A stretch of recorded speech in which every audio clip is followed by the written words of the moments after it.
आप सुन रहे हैं जगत गुरु तत्वदर्शी संत रामपाल जी महाराज द्वारा लिखित पुस्तक मुसलमान नहीं समझे ज्ञान कुरान का पेज नंबर 265।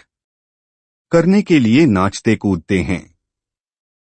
युवा बच्चे उन्हें देखकर अपना धन नष्ट करते हैं। ठीक इसी प्रकार हम अपने परमपिता सत्पुरुष को छोड़कर काल पुरुष शर पुरुष को हृदय से चाहने लग गए थे, जो परमेश्वर हमें सर्व सुख सुविधा दे रहा था। उससे मुंह मोड़कर इस नकली ड्रामा करने वाले काल ब्रह्मा को चाहने लगे। सत्पुरुष जी ने बीच बीच में बहुत बार आकाशवाणी की कि बच्चों तुम इस काल की क्रिया को मत देखो, मस्त रहो। हम ऊपर से तो सावधान हो गए, परंतु अंदर से चाहते रहे। परमेश्वर तो अंतर्यामी है। इन्होंने जान लिया कि ये यहां रखने के योग्य नहीं रहे। काल पुरुष शर पुरुष ज्योति निरंजन ने जब 2 बार तप करके फल प्राप्त कर लिया, तब उसने सोचा कि अब कुछ जीवात्मा भी मेरे साथ रहनी चाहिए। मेरा अकेले का दिल नहीं लगेगा, इसलिए जीवात्मा प्राप्ति के लिए तप करना शुरू किया। 64 युग तक तप करने के पश्चात परमेश्वर जी ने पूछा कि ज्योति निरंजन अब किस लिए तप कर रहा है? शर पुरुष ने कहा कि कुछ आत्माएं प्रदान करो, मेरा अकेले का दिल नहीं लगता। सत्पुरुष ने कहा कि तेरे तप के बदले में और ब्रह्मांड दे सकता हूं, परंतु अपनी आत्माएं नहीं दूंगा। ये मेरे शरीर से उत्पन्न हुई हैं। हाँ, यदि वे स्वयं जाना चाहते हैं तो वह जा सकते हैं। युवा कबीर समर्थ कबीर के वचन सुनकर ज्योति निरंजन हमारे पास आया। हम सभी हंस आत्मा पहले से ही उस पर आसक्त थे। हम उसे चारों तरफ से घेरकर खड़े हो गए। ज्योति निरंजन ने कहा कि मैंने पिताजी से अलग 21 ब्रह्मांड प्राप्त किए हैं। वहां नाना प्रकार के रमणीय स्थल बनाए हैं। क्या आप मेरे साथ चलोगे? हम सभी हंसों ने, जो आज 21 ब्रह्मांडों में परेशान हैं, कहा कि हम तैयार हैं। यदि पिताजी आज्ञा दें तब शर पुरुष काल पूर्ण ब्रह्मा महान कबीर समर्थ कबीर प्रभु के पास गया तथा सर्व वार्ता कही। तब कबीर परमेश्वर ने कहा कि मेरे सामने स्वीकृति देने वाले को आज्ञा दूंगा। क्षर पुरुष तथा परम अक्षर पुरुष दोनों हम सभी हंसात्माओं के पास आए। सत कबीर देव ने कहा कि जो हंसात्मा ब्रह्मा के साथ जाना चाहता है, हाथ ऊपर करके स्वीकृति दें। अपने पिता के सामने किसी की हिम्मत नहीं हुई, किसी ने स्वीकृति नहीं दी। बहुत समय तक सन्नाटा छाया रहा। कुछ देर बाद एक हंस आत्मा ने साहस किया तथा कहा कि पिताजी मैं जाना चाहता हूं। फिर तो उसकी देखी जो आज काल ब्रह्मा के 21 ब्रह्मांडों में फंसी हैं, हम सभी आत्माओं ने स्वीकृति दे दी। परमेश्वर कबीर जी ने ज्योति निरंजन से कहा कि आप अपने स्थान पर जाओ। जिन्होंने तेरे साथ जाने की स्वीकृति दी है, मैं उन सर्वहंस आत्माओं को आपके पास भेज दूंगा। ज्योति निरंजन अपने 21 ब्रह्मांडों में चला गया। उस समय तक यह 21 ब्रह्मांड सतलोक में ही थे। तत्पश्चात पूर्ण ब्रह्मा ने सर्वप्रथम स्वीकृति देने वाले हंस को लड़की का रूप दिया, परंतु स्त्री इंद्री नहीं रची तथा सर्व आत्माओं को, जिन्होंने ज्योति निरंजन ब्रह्मा के साथ जाने की सहमति दी थी, उस लड़की के शरीर में प्रवेश कर दिया तथा उसका नाम आष्ट्रा आदि माया प्रकृति देवी दुर्गा पड़ा तथा सत्य पुरुष ने कहा कि पुत्री मैंने तेरे को शब्द शक्ति। आप सुन रहे हैं जगत गुरु तत्वदर्शी संत रामपाल जी महाराज द्वारा लिखित पुस्तक मुसलमान नहीं समझे ज्ञान कुरान का पेज नंबर 266 प्रदान कर दी है। जितने जीव ब्रह्मा कहे आप उत्पन्न कर देना। पूर्ण ब्रह्मा कबीर साहेब ने अपने पुत्र सहज दास के द्वारा प्रकृति को क्षर पुरुष के पास भिजवा दिया। सहज दास जी ने ज्योति निरंजन को बताया कि पिताजी ने इस बहन के शरीर में उन सब आत्माओं को प्रवेश कर दिया है जिन्होंने आपके साथ जाने की सहमति व्यक्त की थी। इसको वचन शक्ति प्रदान की है। आप जितने जीव चाहोगे प्रकृति अपने शब्द से उत्पन्न कर देगी। यह कहकर सहजदास वापस अपने द्वीप में आ गया। युवा होने के कारण लड़की का रंग रूप निखरा हुआ था। ब्रह्मा के अंदर विषय वासना उत्पन्न हो गई तथा प्रकृति देवी के साथ अभद्र गतिविधि प्रारंभ की। तब दुर्गा ने कहा कि ज्योति निरंजन मेरे पास पिताजी की प्रदान की हुई शब्द शक्ति है। आप जितने प्राणी कहोगे मैं वचन से उत्पन्न कर दूंगी। आप मैथुन परंपरा शुरू मत करो। आप भी उसी पिता के शब्द से अंडे से उत्पन्न हुए हो तथा मैं भी उसी परमपिता के वचन से ही बाद में उत्पन्न हुई हूं। आप मेरे बड़े भाई हो। बहन भाई का यह योग महापाप का कारण बनेगा। परंतु ज्योति निरंजन ने प्रकृति देवी की एक भी प्रार्थना नहीं सुनी तथा अपनी शब्द शक्ति द्वारा नाखूनों से स्त्री इंद्री भग प्रकृति को लगा दी तथा बलात्कार करने की ठानी। उसी समय दुर्गा ने अपनी इज्जत रक्षा के लिए कोई और चारा न देखकर सूक्ष्म रूप बनाया तथा ज्योति निरंजन के खुले मुख के द्वारा पेट में प्रवेश करके पूर्ण ब्रह्मा कविरदेव से अपनी रक्षा के लिए याचना की। उसी समय करविदेव अपने पुत्र योग संतायन अर्थात जोगजीत का रूप बनाकर वहां प्रकट हुए तथा कन्या को ब्रह्मा के उदर से बाहर निकाला तथा कहा ज्योति निरंजन आज से तेरा नामकाल होगा। तेरे जन्म मृत्यु होते रहेंगे, इसीलिए तेरा नाम क्षर पुरुष होगा तथा 1,00,000 मानव शरीरधारी प्राणियों को प्रतिदिन खाया करेगा व 1,25,00,000 उत्पन्न किया करेगा। आप दोनों को 21 ब्रह्मांड सहित निष्कासित किया जाता है। इतना कहते ही 21 ब्रह्मांड विमान की तरह चल पड़े। सहज दास के द्वीप के पास से होते हुए सतलोक से 16 शंख कोस 1 कोस लगभग 3 किलोमीटर होता है की दूरी पर आकर रुक गए। विशेष विवरण अब तक 3 शक्तियों का विवरण आया है। 1 पूर्ण ब्रह्म जिसे अन्य उपमात्मक नामों से भी जाना जाता है जैसे सतपुरुष अकाल पुरुष शब्द स्वरूपी राम परम अक्षर ब्रह्मा पुरुष आदि। यह पूर्ण ब्रह्म असंख्य ब्रह्मांडों का स्वामी है तथा वास्तव में अविनाशी है। 2 परब्रह्म जिसे अक्षर पुरुष भी कहा जाता है। यह वास्तव में अविनाशी नहीं है। यह 7 शंख ब्रह्मांडों का स्वामी है। 3 ब्रह्मा जिसे ज्योति निरंजन काल कैल क्षर पुरुष तथा धर्मराय आदि नामों से जाना जाता है जो केवल 21 ब्रह्मांड का स्वामी है। अब आगे इसी ब्रह्मा काल की सृष्टि के एक ब्रह्मांड का परिचय दिया जाएगा जिसमें 3 और नाम आपके पढ़ने में आएंगे हैं ब्रह्मा विष्णु तथा शिव।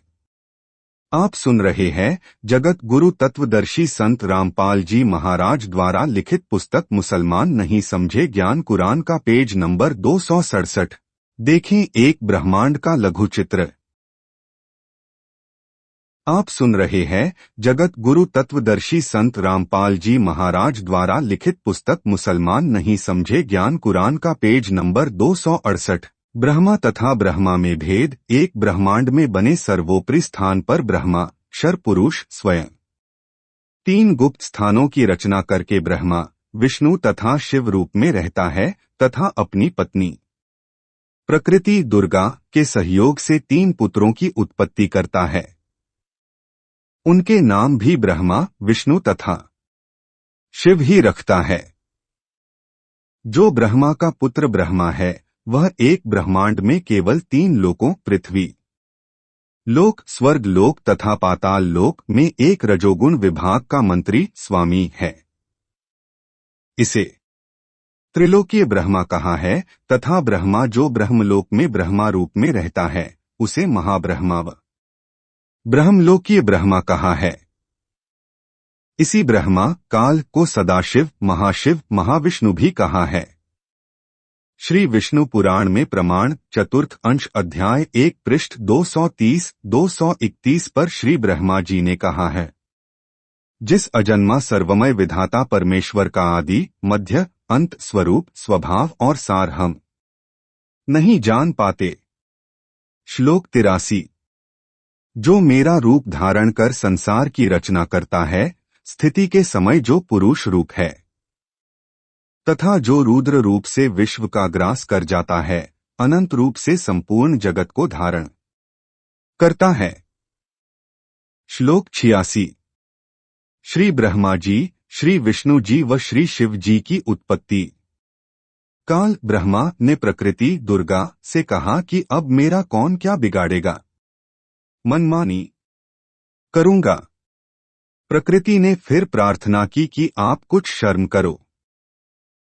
प्रथम तो आप मेरे बड़े भाई हो, क्योंकि उसी पूर्ण परमात्मा कबीरदेव की वचन शक्ति से आपकी ब्रह्मा की अंडे से उत्पत्ति हुई तथा बाद में मेरी उत्पत्ति उसी परमेश्वर के वचन से हुई है। दूसरे, मैं आपके पेट से बाहर निकली हूं। मैं आपकी बेटी हुई तथा आप मेरे पिता हुए। इन पवित्र नातों में बिगाड़ करना महापाप होगा। मेरे पास पिता की प्रदान की हुई शब्द शक्ति है, जितने प्राणी आप कहोगे मैं वचन से उत्पन्न कर दूंगी। ज्योति निरंजन ने दुर्गा की एक भी विनय नहीं सुनी तथा कहा कि मुझे जो सजा मिलनी थी मिल गई, मुझे सतलोक से निष्कासित कर दिया। अब मैं मनमानी करूंगा। यह कहकर काल पुरुष शर पुरुष ने प्रकृति के साथ जबरदस्ती शादी की तथा 3 पुत्रों रजगुण युक्त ब्रह्मा जी, सतगुण युक्त विष्णु जी तथा तमगुण युक्त शिव शंकर जी की उत्पत्ति की। जवान होने तक तीनों पुत्रों को दुर्गा के द्वारा अचेत करवा देता है। फिर युवा होने पर श्री ब्रह्मा जी को कमल के फूल पर, श्री विष्णु जी को शेषनाग की शया पर तथा श्री शिव जी को कैलाश पर्वत पर सचेत करके इकट्ठे कर देता है। तत्पश्चात प्रकृति दुर्गा द्वारा इन तीनों का विवाह कर दिया जाता है। काल ब्रह्मा के आदेश से प्रकृति देवी ने तीनों को एक ब्रह्मांड में 3 लोकों स्वर्ग लोक, पृथ्वी लोक तथा पाताल लोक में एक एक विभाग के मंत्री पद को संभालता है। एक ब्रह्मांड में एक ब्रह्मलोक की रचना की है। उसी में 3 गुप्त स्थान बनाए हैं। एक रजोगुण प्रधान स्थान है जहां पर यह ब्रह्मा काल स्वयं महाब्रह्मा मुख्यमंत्री रूप में रहता है तथा अपनी पत्नी दुर्गा को महासावित्री रूप में रखता है। इन दोनों के संयोग से जो पुत्र इस स्थान पर उत्पन्न होता है वह स्वतः है। आप सुन रहे हैं जगत गुरु तत्वदर्शी संत रामपाल जी महाराज द्वारा लिखित पुस्तक मुसलमान नहीं समझे ज्ञान कुरान का पेज नंबर 269 की रजोगुणी बन जाता है। दूसरा स्थान सतोगुण प्रधान स्थान बनाया है। वहां पर यह क्षर पुरुष स्वयं महाविष्णु रूप बनाकर रहता है तथा अपनी पत्नी दुर्गा को महालक्ष्मी रूप में रखकर जो पुत्र उत्पन्न करता है उसका नाम विष्णु रखता है। वह बालक सतोगुण युक्त होता है तथा तीसरा इसी काल ने वहीं पर एक तमोगुण प्रधान क्षेत्र बनाया है। उसमें यह स्वयं सदाशिव रूप बनाकर रहता है तथा अपनी पत्नी दुर्गा को महापार्वती रूप में रखता है। इन दोनों के पति पत्नी व्यवहार से जो पुत्र उत्पन्न होता है उसका नाम शिव रख देते हैं तथा तमोगुण युक्त कर देते हैं। प्रमाण के लिए देखें पवित्र श्री शिव महापुराण विधवेश्वर संहिता के पृष्ठ 24-26 पर, जिसमें ब्रह्मा, विष्णु, रुद्र तथा महेश्वर से अन्य सदाशिव है तथा रुद्र। संहिता अध्याय 6 तथा 7-9 पृष्ठ नंबर 100 से 105 तथा 110 पर अनुवादकर्ता श्री हनुमान प्रसाद पोद्दार, गीता प्रेस गोरखपुर से प्रकाशित तथा पवित्र श्रीमद् देवी महापुराण तीसरा स्कंद पृष्ठ नंबर 114 से 123 तक, गीता प्रेस गोरखपुर से प्रकाशित, जिसके अनुवादकर्ता है श्री हनुमान प्रसाद पोद्दार चिमन लाल गोस्वामी। फिर इन्हीं को धोखे में रखकर काल ब्रह्मा अपने खाने के लिए जीवों की उत्पत्ति श्री ब्रह्मा जी द्वारा तथा स्थिति एक दूसरे को मोह ममता में रखकर काल जाल में रखना श्री विष्णु जी से तथा सहार, क्योंकि काल पुरुष को शापवश 1,00,000 मानव शरीरधारी प्राणियों के सूक्ष्म शरीर से मैल निकालकर खाना होता है। उसके लिए 21वें ब्रह्मांड में एक तप्तशिला है जो स्वतः गर्म रहती है, उस पर गर्म करके मैल पिघलाकर खाता है। जीव मरते नहीं परंतु कष्ट असहनीय होता है। फिर प्राणियों को कर्म आधार पर अन्य शरीर प्रदान करता है, श्री शिव जी द्वारा करवाता है। जैसे किसी मकान में 3 कमरे बने हों, एक कमरे में अश्लील चित्र लगे हों, उस कमरे में जाते ही मन में वैसे ही मलिन विचार उत्पन्न हो जाते हैं। दूसरे कमरे में साधु, संतों, भक्तों के चित्र लगे हों, तो मन में अच्छे विचार, प्रभु का चिंतन ही बना रहता है। तीसरे कमरे में देशभक्तों व शहीदों के चित्र लगे हों तो मन में वैसे ही जोशीले विचार उत्पन्न हो जाते हैं। ठीक इसी प्रकार ब्रह्मा काल ने अपनी सूझ-बूझ से उपरोक्त तीनों गुण प्रधान स्थानों की रचना की हुई है। देखें ब्रह्मा लोक का लघु चित्र व ज्योति निरंजन काल ब्रह्मा के लोक 21 ब्रह्मांड का लघु चित्र इसी पुस्तक के पृष्ठ 269 व 270 पर। आप सुन रहे हैं जगत गुरु तत्वदर्शी संत रामपाल जी महाराज द्वारा लिखित पुस्तक मुसलमान नहीं समझे ज्ञान कुरान का पेज नंबर 272। संपूर्ण सृष्टि रचना, सूक्ष्म वेद से निष्कर्ष रूप सृष्टि रचना का वर्णन। प्रभु प्रेमी आत्माएं प्रथम बार निम्न सृष्टि की रचना को पढ़ेंगे तो ऐसे लगेगा जैसे दंत कथा हो, परंतु सर्व पवित्र सद्ग्रंथों के प्रमाणों को पढ़कर दांतों तले उंगली दबाएंगे कि यह वास्तविक अमृत ज्ञान कहाँ छुपा था। कृपया धैर्य के साथ पढ़ें तथा इस अमृत ज्ञान को सुरक्षित रखें। आपकी 101 पीढ़ी तक काम आएगा। पवित्र आत्माएं कृपया सत्यनारायण अविनाशी प्रभु सत्पुरुष द्वारा रची सृष्टि रचना का वास्तविक ज्ञान पढ़ें। 1. पूर्ण ब्रह्मा इस सृष्टि रचना में सत्पुरुष सतलोक का स्वामी प्रभु, अलख पुरुष अलख लोक का स्वामी प्रभु, अगम पुरुष अगम लोक का स्वामी प्रभु तथा अनामी पुरुष अनामी अकह लोक का स्वामी प्रभु, तो एक ही पूर्ण ब्रह्मा है जो वास्तव में अविनाशी प्रभु है, जो भिन्न भिन्न रूप धारण करके अपने चारों लोकों में रहता है, जिसके अंतर्गत असंख्य ब्रह्मांड आते हैं। 2. परब्रह्म यह केवल 7 संख ब्रह्मांड का स्वामी प्रभु है। यह अक्षर पुरुष भी कहलाता है, परंतु यह तथा इसके ब्रह्मांड भी वास्तव में अविनाशी नहीं है। 3. ब्रह्मा यह केवल 21 ब्रह्मांड का स्वामी प्रभु है। इसे क्षर पुरुष, ज्योति निरंजन, काल आदि उपमा से जाना जाता है। यह तथा इसके सर्व ब्रह्मांड नाशवान हैं। उपरोक्त तीनों पुरुषों प्रभुओं का प्रमाण पवित्र श्रीमद्भगवत गीता अध्याय 15 श्लोक 16-17 में भी है। 4. ब्रह्मा इसी ब्रह्मा का ज्येष्ठ पुत्र है, विष्णु मध्य वाला पुत्र है तथा शिव अंतिम तीसरा पुत्र है। ये तीनों ब्रह्मा के पुत्र केवल एक ब्रह्मांड में एक विभाग गुण के स्वामी प्रभु हैं तथा नाशवान हैं। विस्तृत विवरण के लिए कृपया पढ़ें निम्नलिखित सृष्टि रचना।